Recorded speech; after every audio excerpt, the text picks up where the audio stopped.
नमस्कार बंधुरा सीमार रान्नाघरे आपनादेर सकलके स्वागत जानाई। बंधुरा शुरू करा जाक आजकेर रेसिपि। आज आमी बानाबो खूबई जनप्रिय এই পিঠা। শীতের দিনে গরম গরম এই পিঠা খেজুর গুড় দিয়ে পেট ভরে খাওয়া যাবে। আবার এই চিতই পিঠা দুধ আর পাটালি গুড় দিয়ে রান্না করলেও খুব ভালো লাগে। তাই ভেজানো চাল দিয়ে কিভাবে এই চিতই পিঠা বানানো যায় আজ আমি দেখাবো।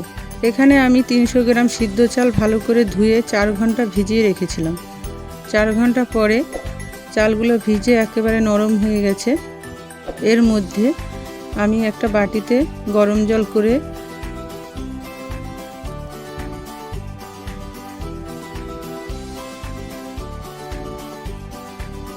এই ভেজা চালের মধ্যে দিয়ে দিলাম।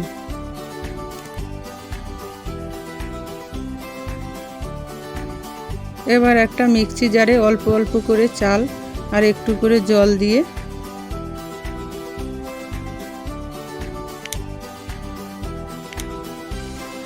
পেস্ট করে নিয়েছি। মিক্সিতে পেস্ট করলে আর জল দেওয়ার দরকার পড়ে না, একেবারে পারফেক্ট পিঠার গোলানো হয়ে যায়। এইভাবে একটু মোটা করে গোলাতে হবে। এবার এর মধ্যে স্বাদ মতো নুন দিলাম। এবার আমার চিতই পিঠার গোলা রেডি।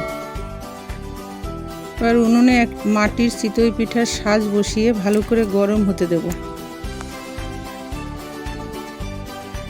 গ্যাসের আগুনটা ফুল করে দিতে হবে। এই চিতই পিঠা কম আগুনে ভালো ফুলবে না, তাই আঁচটা বাড়িয়ে দিয়েই এই পিঠা বানাতে হবে। পিঠার সাজটা গরম হলে আমি একটা বাটিতে একটু সরিষার তেল নিয়েছি। এর মধ্যে একটু জল দিলাম আর সুতির কাপড় নিলাম, কারণ যতবার পিঠা তুলব ততবার এই তেল জলের ভেজানো কাপড় দিয়ে মুছে নিতে হবে, তাহলে পিঠা আলগা হয়ে উঠে যাবে আর পিঠার পিছনে পুরে কালো হয় না। এবার পিঠার সাজ গরম হয়ে গেছে। এবার এইভাবে সাজটাকে ভালো করে মুছে দিলাম। এবার এই সাজের মধ্যে গোলানো ব্যাটারটা একটু একটু করে দিয়ে দিলাম।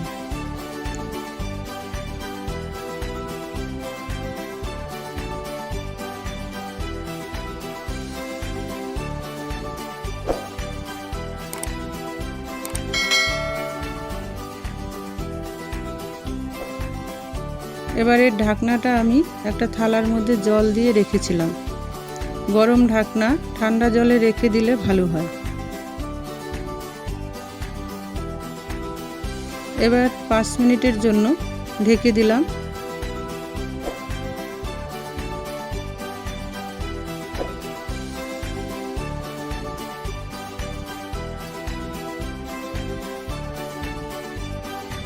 এবার ঢাকনাটা তুলে নিলাম। এবার একটা ছোট চামচ দিয়ে এভাবে এক এক করে সব পিঠাগুলো তুলে নিলাম।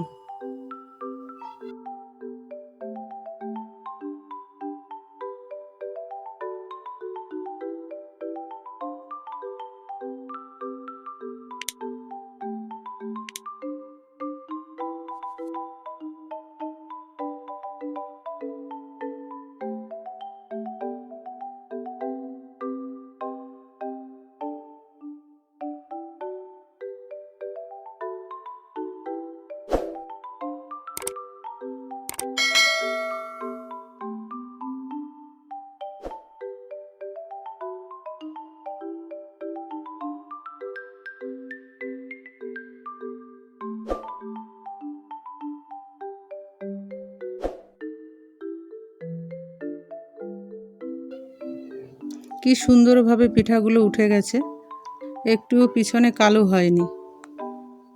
এবার আমার সব চিতই পিঠা বানানো হয়ে গেছে।